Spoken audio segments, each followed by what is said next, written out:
बिस्मिल्लाहिर्रहमानिर्रहीम। आज हम जो टॉपिक डिस्कस करेंगे वो है type of hypersensitivities. First of all हम डिस्कस करेंगे type 1 hypersensitivity, then type 2, then type 3 and last but not the least type 4। तो स्टार्ट करते हैं टाइप 1 हाइपर सेंसिटिविटी से। What is type 1 hypersensitivity? Basically type 1 hypersensitivity is an anaphylactic reaction और an atopy. ठीक है, अब इससे हमें क्या पता चलता है कि it is either an anaphylactic reaction और it is an atopy. Atopy या एनाफाइलैक्टिक रिएक्शन का मतलब ये है कि person has the propensity to have an allergic reaction to something. ठीक है, कोई भी एलर्जन सराउंडिंग से हो तो उसका एक सडन रिस्पॉन्स एक पर्सन का होना उस एलर्जन की तरफ, तो ये जेनेटिक्स से भी कंट्रोल्ड होता है टू सम एक्सटेंट। तो जेनेटिकली एक ट्रिगर होना रिस्पॉन्स उस एलर्जन के अगेंस्ट और एक सडन रिस्पॉन्स जनरेट होना उस एलर्जन के अगेंस्ट कहलाता है एनाफाइलैक्टिक रिएक्शन और an atopy involving the IgE antibodies. ठीक है, तो अब हम ब्रीफ से इस पिक्चर में डिस्कस करेंगे कि what actually happens in the type 1 hyper sensitivity. A person may be allergic to any type of stimuli, which may be pollen grains as you see over here, or any other type of foodstuff or latex allergy or any sort of thing जिससे person allergic हो सकता है। ठीक है, इधर हम example लेते हैं pollen grains की। ठीक है, अब pollen grains जब person ने इधर इनहेल किए, just follow the pen, alright, इधर pollen grains हैं, they are inhaled by this person, and as they go down into the respiratory tract, they are taken up by the dendritic cells. ठीक है, when the pollen grains eventually reach the circulation, they are taken up by the dendritic cells. This over here you can see is a dendritic cell. Now dendritic cells and beta cells are examples of antigen presenting cells. What are antigen presenting cells? के antigen को ये लोग present करते हैं किसको? बादशाह सलामत को, और वो बादशाह सलामत कौन है? The T cell. ठीक है जी, तो B cell and the dendritic cell they take up the allergens, in this case the pollen, and they present it to the king, और वो किंग कौन है? T cell. ठीक है, तो इस एग्जाम्पल में we are taking the B cell. ठीक है, इस एग्जाम्पल में जब बी सेल ने एलर्जन या पोलन ग्रेन टेकअप किया, दैट प्रोसेसेस द एंटीजन, और फिर वो उसको अपनी सरफेस पे एंटीजन प्रेजेंट करता है टी सेल को। ठीक है, एक दफ़ा जब एंटीजन प्रेजेंट कर दिया टी सेल को, तो टी सेल जो होता है उसकी ट्रांसफॉर्मेशन होती है। ठीक है, एंटीजन प्रेजेंटिंग सेल ने जब एंटीजन प्रेजेंट किया टी सेल को, तो वो एक नाइव टी सेल होता है, मतलब वो कोई स्पेशलाइज्ड टी सेल नहीं होता, वो एक सिंपल टी सेल होता है, हेल्पर टी सेल होता है। ठीक है, तो हेल्पर टी सेल को जब एंटीजन प्रेजेंट होता है बी सेल की तरफ से, तो it changes into a specialised T cell known as a TH2 cell. तो वो सिंपल हेल्पर टी सेल से चेंज हो जाता है TH2 सेल में, और एक दफ़ा जब उसकी ट्रांसफॉर्मेशन हो जाती है एक specialised TH2 helper T cell में, तो फिर उसके बाद दो चीज़ें हो सकती हैं। ठीक है, अब जो स्पेशलाइज्ड TH2 सेल है, एक दफ़ा जब वो एक्टिवेट हो गया और ट्रांसफॉर्म हो गया सिंपल टी सेल से, that can either activate the B cell. ठीक है, जिसने उसको शुरू में एंटीजन प्रेजेंट किया था, वो उसी को साइटोकाइंस और कुछ इन्फ्लेमेटरी सिग्नल से एक सिग्नल देगा कि अपनी क्लास स्विचिंग करो। क्लास स्विचिंग क्या होगी कि जो TH2 सेल है वो कुछ इन्फ्लेमेटरी साइटोकाइंस रिलीज़ करेगा, जिसकी वजह से बी सेल का जो IgM प्रोड्यूस हो रहा था नॉर्मली जो बी सेल्स प्रोड्यूस करते हैं, they will change into IgE, which is characteristic for type 1 hyper sensitivity.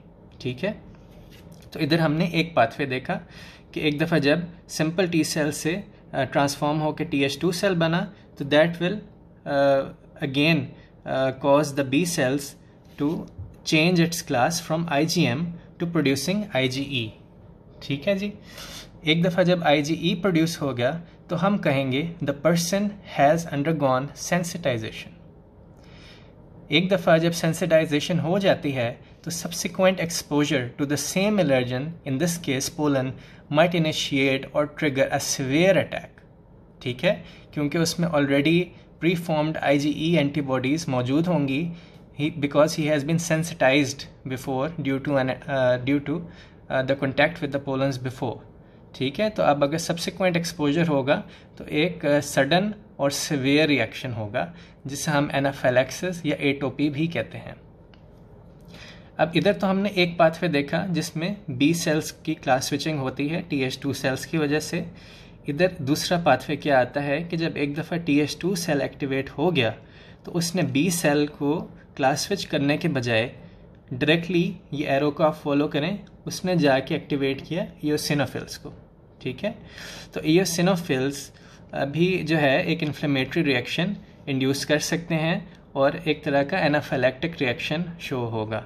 ठीक है, तो एक जो पाथवे है उसमें हमने देखा कि क्लास स्विचिंग होके पर्सन सेंसिटाइज हो गया और सब्सिक्वेंट एक्सपोजर पे सिवियर अटैक हुआ, और एक पे दैट पाथवे वाज़न्ट फॉलोड, जिसमें और दूसरा पाथवे है उसमें क्लास स्विचिंग के बजाय इयोसिनोफिल प्रोडक्शन हुई विच ट्रिगर्ड एन एनाफिलैक्टिक रिस्पॉन्स।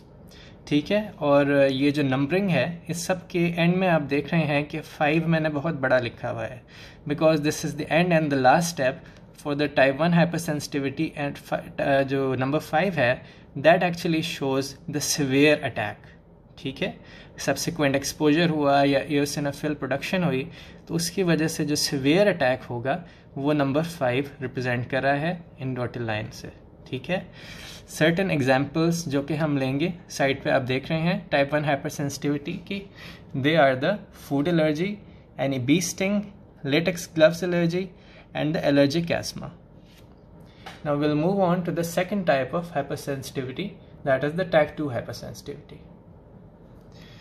जी, तो इन टाइप 2 हाइपरसेंसिटिविटी हमारे पास थोड़े मैकेनिज़म्स कॉम्प्लेक्स हैं, लेकिन if you follow my lead you can understand it in no time. ठीक है, तो हम स्टार्ट करते हैं। Type 2 hypersensitivity, unlike the type 1 hypersensitivity, is not a process of atopy or an anaphylaxis. ठीक है, it is entirely an antibody mediated process. अब antibody mediated process से मेरा क्या मुराद है, इसका मतलब आपको इस सारे फ्लो शीट में समझ आ जाएगा। ठीक है, जो टाइप 2 हाइपरसेंसिटिविटी है that is wholly and solely dependent upon antibodies. ठीक है, now let's move on. Type 2 hypersensitivity is broadly divided into extrinsic, intrinsic and the dysfunctional pathway. ठीक है, आपको जब भी माइंड में टाइप 2 हाइपरसेंसिटिविटी के पॉइंट्स दोहराने हों तो just remember that you divided into 3 groups. Different books में डिफरेंट तरह से लिखा हुआ है, डिफरेंट वीडियोज़ में डिफरेंट तरह से बताया हुआ है, but this one is the easiest classification that you can think of and that you can easily retain. ठीक है, तो टाइप 1 जो है pathway, extrinsic pathway of type 2 hypersensitivity reactions, उसमें क्या होता है? First of all let me tell you कि टाइप 1 जो है that is associated with extrinsic antigens. ठीक है, एक्सट्रिंसिक इसे क्यों कहा जाता है? Because of the antigens which are coming from outside, simple सी बात है। और इसको इंट्रिंसिक क्यों कहा जाता है? Because the antigens are found within the body और उन्हीं पे एंटीबॉडीज अटैक ट्रिगर करते हैं। ठीक है, सिंपल सी डिफ्रेंशिएशन है, तो ईजिली रिटेन रहनी चाहिए। तो ये जब एक extrinsic antigen in this form हम कोई मेडिकेशन ले लेते हैं, ठीक है, पेनिसिलिन की फॉर्म में, पेनिसिलिन से अगर कोई पर्सन एलर्जिक है तो वो अगर पेनिसिलिन लेता है, इंजेस्ट करता है, तो देन व्हाट हैपन्स? ठीक है, जब एक एक्सट्रिंसिक एंटीजन की एंट्री होती है and it becomes a case of type 2 hypersensitivity, तो that extrinsic antigen attaches to an RBC which you see over here. ठीक है, आरबीसी की जब उस पर अटैचमेंट होती है तो देन आगे फर्दर कुछ इधर आप फ्लो शीट में देख रहे हैं कुछ प्रोसेसेस एक्टिवेट होते हैं। इनकी डिटेल में हम नहीं जाएंगे so that you might not get confused. Simple सी अगर मैं बात करूं कि जब एक्सट्रिंसिक एंटीजन की एंट्री होती है it attaches to the RBCs और आरबीसीज पे आगे कॉम्प्लीमेंट पाथवे की एक्टिवेशन होती है। कॉम्प्लीमेंट पाथवे की एक्टिवेशन होती है C1 के थ्रू, ठीक है। C1 is the beginner molecule of the complement pathway. एक दफ़ा जब C1 अटैच हो जाता है इस पेनिसिलिन बाउंड RBC से, तो C1 can further activate two pathways. First of all C1 can further activate the opsonisation pathway leading to the attachment of C3b, ठीक है। It can activate the MAC, which is the membrane attack complex, which is formed of C5b to C9, and then it can also activate and recruit phagocytes, which can ingest the RBCs and cause autoimmune hemolytic anemia, ठीक है। 3 pathways हो सकते हैं। C1 के आगे जब further C1, C2, C3 activate होते रहते हैं, तो C3b अगर एक्टिवेट होता है तो that targets this red blood cell for demolition, और एक दफ़ा जब डिमोलिशन के लिए टारगेट हो जाता है C3b की वजह से, that is called opsonisation. First pathway done. Second pathway, C1 can further activate C5b to C9 complements, initiating the membrane attack complex, ठीक है, जिसकी वजह से पोर्स बन जाते हैं RBCs की मेम्ब्रेन में and it dies. Thirdly, it can activate the phagocytes, macrophages, neutrophils, जिसकी वजह से डायरेक्ट फेगोसाइटोज हो जाता है और हेमोलिटिक एनीमिया कॉज होता है। सेकेंडली, अगर इस सारे मैकेनिज़्म के अलावा जो एक प्रोसेस कॉम्प्लीमेंट एक्टिवेट कर सकते हैं वो है जी ADCC, which is antibody mediated direct cell toxicity, ठीक है। इसमें जो है ADCC के थ्रू डायरेक्ट T सेल्स की एक्टिवेशन होती है, और T सेल्स एक दफ़ा एक्टिवेट हो जाएं, remember and keep in mind कि ये जो T सेल्स इस केस में एक्टिवेट होंगे वो CD8 T सेल्स होंगे या किलर T सेल्स होंगे, not the helper T cells, तो वो RBC को डिस्ट्रॉय कर सकते हैं। Extrinsic pathway of the type 2 hypersensitivity reactions, इनकी एग्जांपल क्या है? यहाँ पे आप देख रहे हैं 1 नंबर लिखा हुआ है। इस 1 को इसके साथ कोरिलेट करें। ये जो सारी एग्जांपल्स दी हुई हैं ये हैं एक्सट्रिंसिक पाथवे की। इसमें आ जाते हैं autoimmune haemolytic anaemia, second पे haemolytic disease of the newborn, और थर्ड पे ट्रांसफ्यूजन रिलेटेड रिएक्शंस, ठीक है। इनकी सिग्निफिकेंस हम चंद ही लम्हों में डिस्कस करेंगे। Now we come on to the intrinsic pathway of the type 2 hypersensitivity. Intrinsic pathway में antigens are found within the human body, और उन पे ट्रिगर होता है अटैक बाय द एंटीबॉडीज़। इनमें 2 हमारे पास क्लासिकल एग्जांपल्स जो हैं वो हैं जी गुड पैस्चर सिंड्रोम की, और you are seeing a heart over here, this signifies the rheumatic fever, ठीक है। तो इसमें क्या होता है, गुड पैस्चर सिंड्रोम में जो intrinsic antigens in the basement membrane of the lungs and the kidneys, उनके खिलाफ एंटीबॉडीज़ प्रोड्यूस हो जाती हैं, जिसकी वजह से the intrinsic antigens of the human body are destroyed in the lungs and the kidneys, और उनकी respective manifestations जो हैं हमें नज़र आती हैं। For example, the person with the good pasture syndrome presents with hematuria and blood in the cuff. All right, he will have blood in the cuff and he will have hematuria. Secondly, in the rheumatic fever, अच्छा अब इसमें बड़ी interesting सी चीज़ होती है molecular mimicry.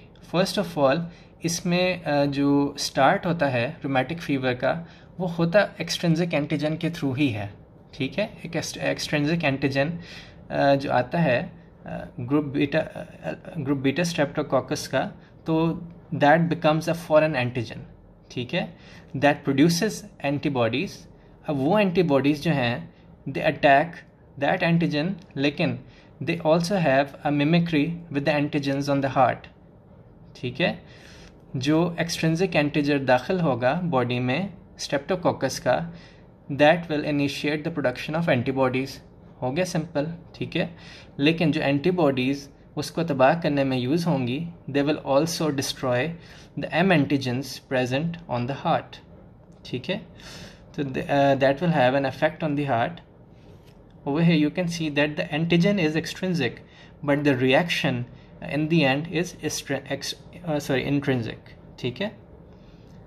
तो not only the heart, इसमें joints भी involve हो सकते हैं, और जहाँ जहाँ फर्दर एंटीबॉडीज़ वो मॉलिकुलर मिमिक्री करेंगी और जहाँ जहाँ अटैक करेंगी, they will give the manifestations.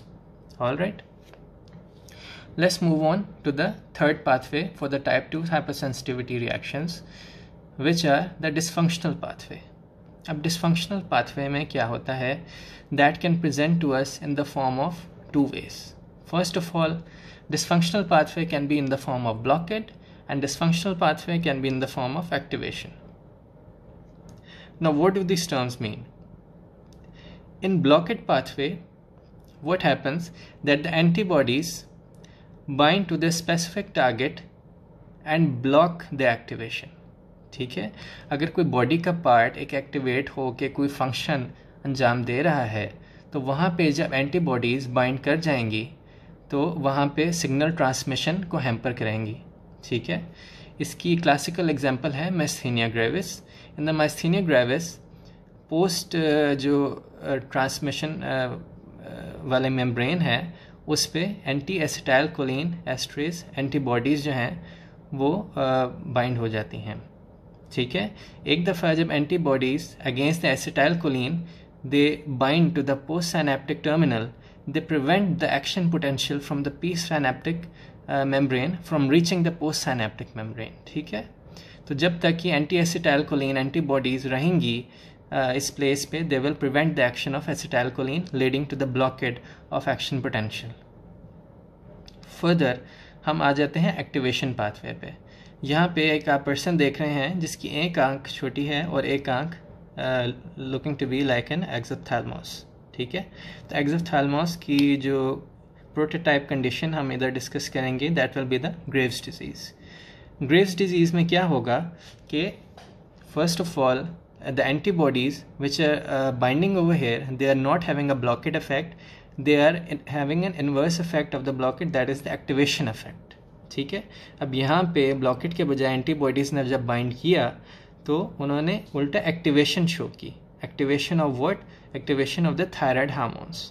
तो थायराइड हार्मोन्स की एक्टिवेशन करेंगी थायराइड स्टिमुलेटिंग एंटीग्लोबुलिन्स, ठीक है, TSIs।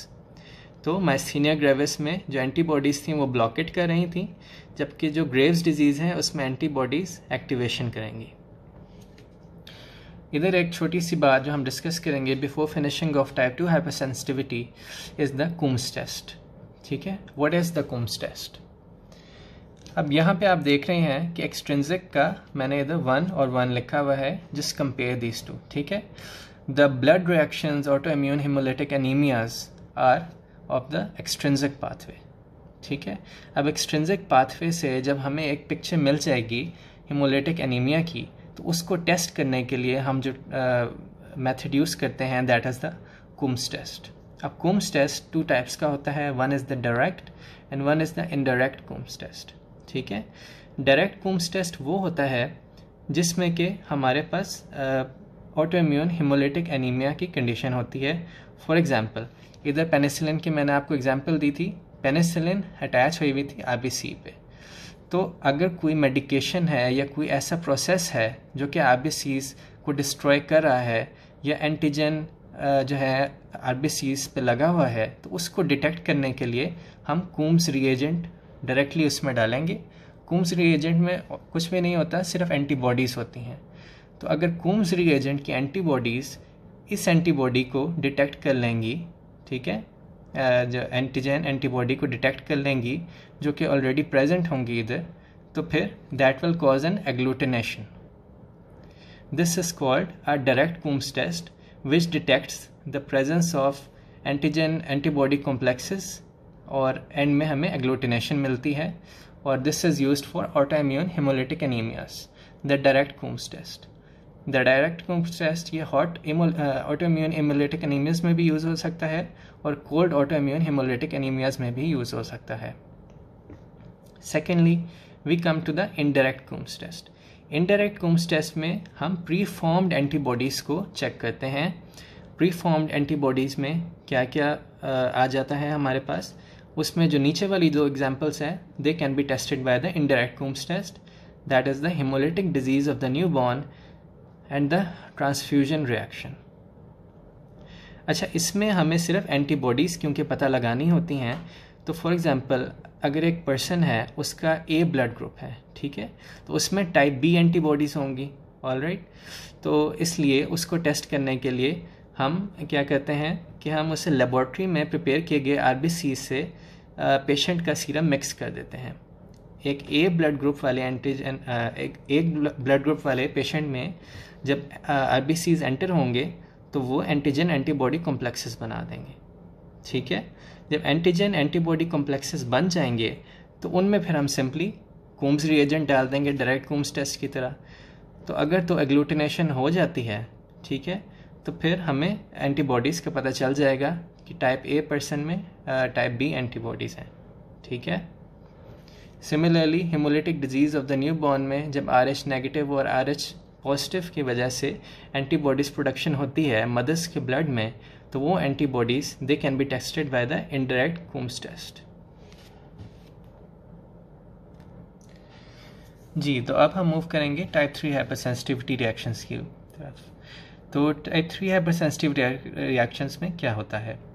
First of all these are simply not antibody mediated. इसमें एंटीजन एंटीबॉडी कॉम्प्लेक्स फॉर्मेशन होती है, ठीक है। अनलाइक द टाइप 2 हाइपरसेंसिटिविटी जिसमें सिर्फ एंटीबॉडी से सारा कुछ हो रहा था, यहाँ पे एंटीजन एंटीबॉडी कॉम्प्लेक्सेस से सारा कुछ होगा, ठीक है। वहाँ पे जब एंटीजन आया था एक्सट्रिंसिक, इंट्रिंसिक या डिसफंक्शनल पाथवे में, that triggered the formation of antibodies, ठीक है, और इन एंटीबॉडीज़ ने अपना काम शो किया था। यहाँ पे ऐसा नहीं होगा। यहाँ पे पहले एंटीजन आएगा और सर्कुलेशन में एंटीजन एंटीबॉडी कॉम्प्लेक्स बनेगा, ठीक है। फिर जहाँ ब्लड वेजल में या किसी सरफेस पे, एंडोथेलियल सरफेस पे, जहाँ वो कॉम्प्लेक्स, यहाँ पे आप देख रहे हैं कि एक एंटीजन आया, that got bound with the antibody. तो अब ये वाला कॉम्प्लेक्स जहाँ भी जाके डिपॉजिट होगा तो that will trigger an immune response. Simple सी बात है। वहाँ पे पहले एंटीजन आके अटैच हो रहा था, फिर आके एंटीबॉडीज़ ने अपना काम शुरू किया, जिसमें एक्सट्रिंसिक एंटीजन भी आ रहा था, इंट्रिंसिक एंटीजन आ रहा था, या डिसफंक्शनल पाथवे था। एज अ कॉम्प्लेक्स डिपॉजिट नहीं हो रहा था, यहाँ पे एज अ कॉम्प्लेक्स डिपॉजिट होगा और फिर ट्रिगर होगा जी इम्यून रिस्पॉन्स। इसकी ब्रॉड क्लासिफिकेशंस जैसे कि मैंने आपको पहले बताया, हर बुक में आपको डिफरेंट मिलेगा, लेकिन मैंने इजी बनाने के लिए इसे 2 टाइप्स में डिवाइड किया है। टाइप 3 हाइपरसेंसिटिविटी को, जो कि लोकलाइज्ड है, और systemic. Now pay attention, localised type of type 3 hypersensitivity reactions are the Arthus reactions. अब many few students know what is actually an Arthus reaction. Arthus reaction क्या होता है?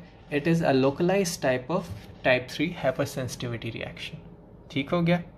लोकलाइज टाइप की अब फर्दर 3 सब टाइप्स हैं। द आर्थस रिएक्शन जो होता है उसकी फर्दर 3 टाइप्स हैं, that is the injectable Arthus reaction, the inhaled Arthus reaction और the ingested Arthus reaction.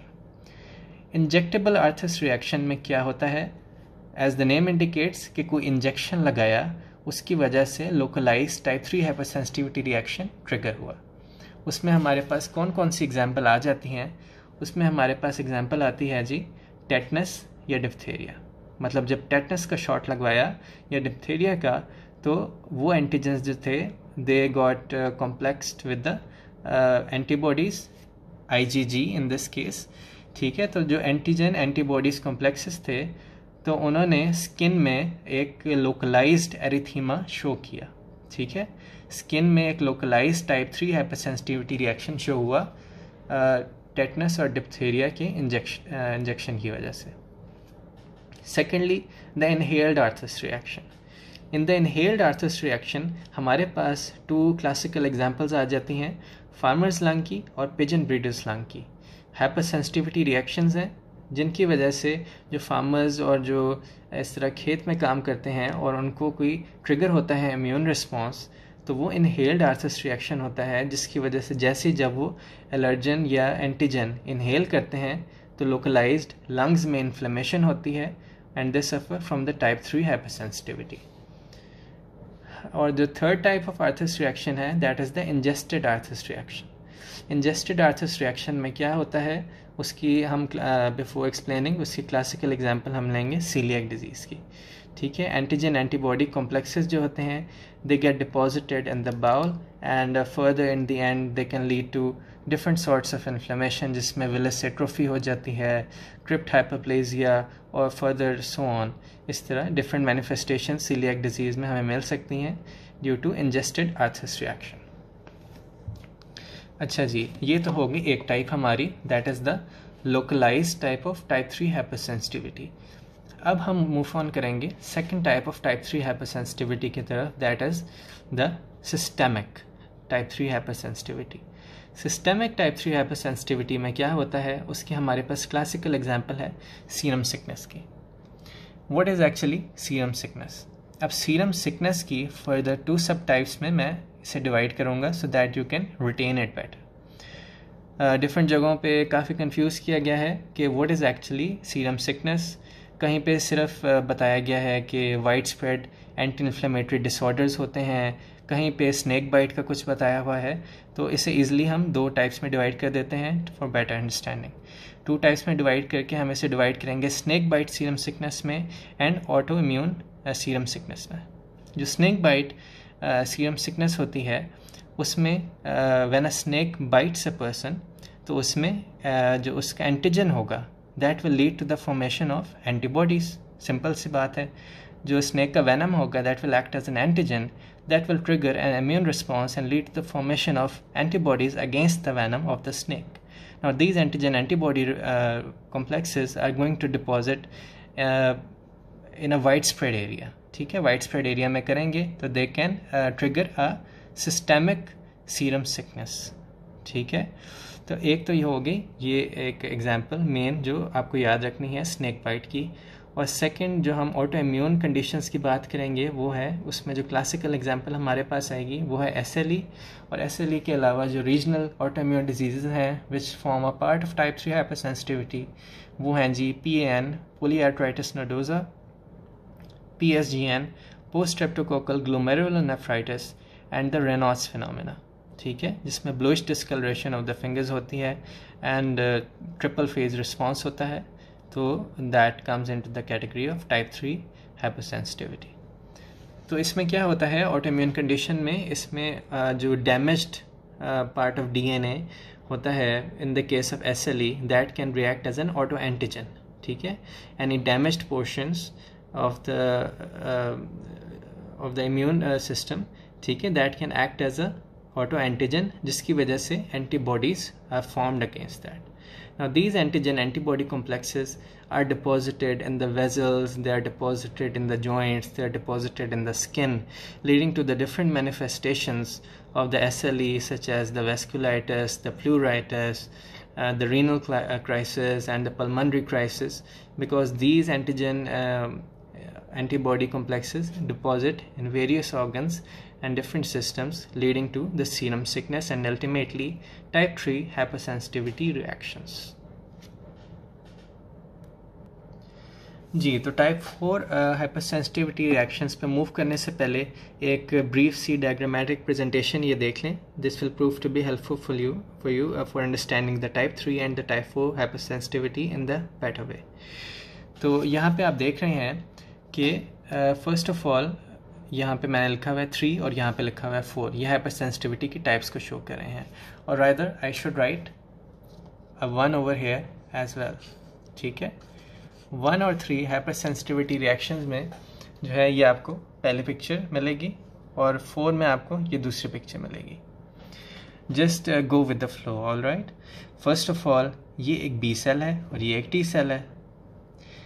B cell has a certain molecule which presents the antigen to the T cell, ठीक है। जैसे कि हमने शुरू टाइप 1 हाइपरसेंसिटिविटी में बात की थी कि whenever an allergen or anaphylactic reaction is triggered, तो एक एलर्जन उसके लिए चाहिए होता है जो कि it serves as antigen, ठीक है। अब वो एंटीजन जैसे कि हमने डिस्कस किया था उस एग्जाम्पल में पोलन ग्रेन, तो ये पोलन ग्रेन जो है that will be presented upon MHC। What is MHC? Major histocompatibility complex, ठीक है। ये एक मॉलिक्यूल होता है found on the B cell जो कि प्रेजेंट करता है एंटीजेंस को टू द किंग और द टी सेल। तो when they are presented to the T cell तो साथ में एक कोस्टिमुलेटरी मॉलिक्यूल भी होता है जिसकी वजह से अटैचमेंट हो पाती है, दैट इज़ द CD4। ठीक है, इसी CD4 की वजह से इस टी सेल को हेल्पर टी सेल का नाम दिया जाता है। तो टाइप 1 और टाइप 3 में हमारे पास हेल्पर टी सेल्स की रिक्रूटमेंट होगी इस CD4 की वजह से।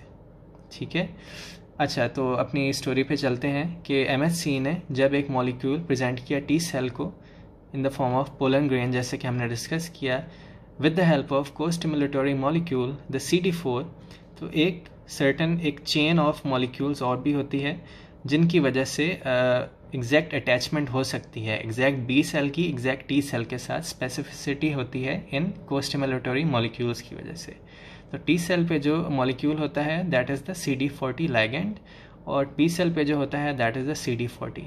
इन दोनों की जब अटैचमेंट होती है, ठीक है, तो फिर जो टी सेल होता है वो एक एक्टिवेटेड टी सेल बनता है जैसे कि हमने पहले डिस्कस किया। और जब वो एक्टिवेट हो जाता है फिर वो सर्टन साइटोकाइंस रिलीज करता है जो कि बी सेल की क्लास स्विचिंग करवाती हैं।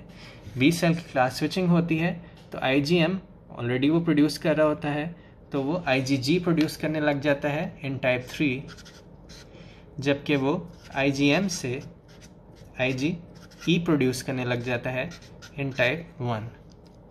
ठीक है, ये एक ब्रीफ सा प्रोसेस था। You can pause the video and play this part again to understand it better कि क्लास स्विचिंग होती है टाइप 1 हाइपर सेंसिटिविटी में भी, टाइप 3 हाइपर सेंसिटिविटी में भी। टाइप 1 में क्लास स्विचिंग होती है IgM से IgE में और टाइप 3 हाइपर सेंसिटिविटी में IgM से IgG में। ठीक है, तो अब टाइप 4 पे मूव ऑन करने से पहले आपको ये डायग्राम थोड़ी याद करनी है। इसमें सिंपल एक चीज़ का आपने ऑपोजिट कर लेना है कि यहाँ पे जो बी सेल है सिंपल इसकी जगह आपने रखना है डेंड्रिटिक सेल को। इसकी जगह पे जब आपने डेंड्रिटिक सेल रखना है, क्योंकि टाइप 4 हाइपर सेंसिटिविटी में बी सेल का कोई काम नहीं होता, उसमें सिर्फ टी सेल्स की रिक्रूटमेंट होती है। ठीक है, तो इधर जब डेंड्रिटिक सेल आएगा तो इसके पास भी MHC मॉलिक्यूल होता है। तो जो MHC मॉलिक्यूल होता है वो उसी तरह से एंटीजन को प्रेजेंट करेगा टी सेल को।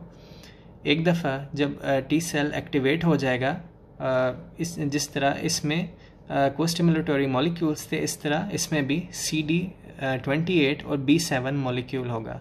CD28 on the T cell and B7 on the dendritic cell. तो जब एग्जैक्ट अटैचमेंट हो जाती है और टी सेल की एक्टिवेशन हो जाती है, ओवर हियर यू कैन सी कि यहाँ पे कुछ मॉलिक्यूल्स रिलीज़ किए डेंड्रिटिक सेल ने अटैचमेंट के बाद, जिसकी वजह से टी सेल एक्टिवेट होके एक्टिवेटेड TH1 सेल बन गया। ठीक है, जब एक्टिवेटेड TH1 सेल बनेगा तो that will release certain cytokines which are the interferon gamma which will eventually trigger an immune response। जी, तो टाइप 4 हाइपर सेंसिटिविटी में रिक्रूटमेंट ऑफ टी सेल्स होती है जिसमें हमारे पास रिक्रूटमेंट हो सकती है हेल्पर टी सेल की और साइटोटॉक्सिक टी सेल की। ठीक है, इसको अगर हम ब्रीफली डिस्कस करें तो जब हेल्पर टी सेल की एक्टिवेशन होती है तो उनकी वजह से एक लोकलाइज्ड रिस्पांस हो सकता है या तो सिस्टेमिक रिस्पांस हो सकता है। लोकलाइज्ड रिस्पांस हमें मिलेगा पॉइजन आईवी, निकल या PPD इंजेक्शन की वजह से, जबकि जो सिस्टेमिक रिस्पांस हमें मिलेगा that will be in the form of multiple sclerosis और IBD और द इन्फ्लेमेटरी बाउल डिजीज़। ठीक है, जिसमें हमारे पास अल्सरेटिव कोलाइटिस और क्रॉन्स डिजीज़ आ जाते हैं। मैकेनिज़्म इसका वही है जो कि फ्यू मिनट्स पहले अभी मैंने आपको बताया कि डेंड्रिटिक सेल प्रेजेंट करता है एंटीजन टी सेल को, जिसकी वजह से टी सेल जो होता है वो डिफ्रेंशिएट कर जाता है स्पेशलाइज्ड TH1 सेल में। जब एक दफ़ा स्पेशलाइज्ड TH1 सेल बन जाता है तो that triggers N immune response. ठीक हो गया, तो ये सारा जो मैकेनिज़्म था that was in the foot steps of the helper T cells. ठीक है, ये जो सारा मैकेनिज़्म आपको बताया ये डोमेन में आता है हेल्पर टी सेल्स की। This mechanism is not valid in the case of cytotoxic T cell immune response in case of type 4 hypersensitivity।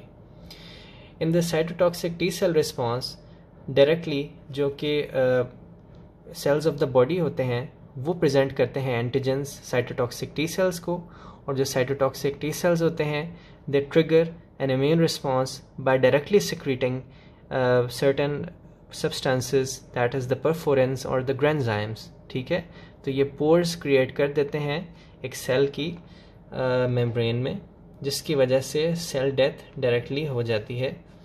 इसमें डायरेक्ट और इनडायरेक्ट का क्या कॉन्सेप्ट है कि साइटोटॉक्सिक टी सेल की एक्टिवेशन होने के बाद ये टी सेल किसी और इन्फ्लेमेटरी सेल की रिक्रूटमेंट नहीं करता। ठीक है, ये डायरेक्ट ग्रेंजाइम्स और परफोरिन रिलीज करता है, जिसकी वजह से पोर्स क्रिएट होते हैं और सेल डेथ होती है। जबकि इधर हेल्पर टी सेल्स एक दफ़ा जब एक्टिवेट होते हैं दे further recruit inflammatory cytokines such as the interleukin 1, interleukin 6 and tumor necrosis factor alpha, जिसकी वजह से अल्टीमेट रिस्पॉन्स शो होता है। ठीक है, ये मेन डिफरेंस है इन द टू रिस्पॉन्सेस। और जो साइटोटॉक्सिक टी सेल है उसके क्लासिकल एग्जांपल्स में हम डिस्कस करेंगे about the diabetes mellitus type 1 and the Hashimoto's thyroiditis. ठीक है, इन दोनों में हमें साइटोटॉक्सिक रिस्पॉन्स मिलेगा of the type 4 hypersensitivity reactions.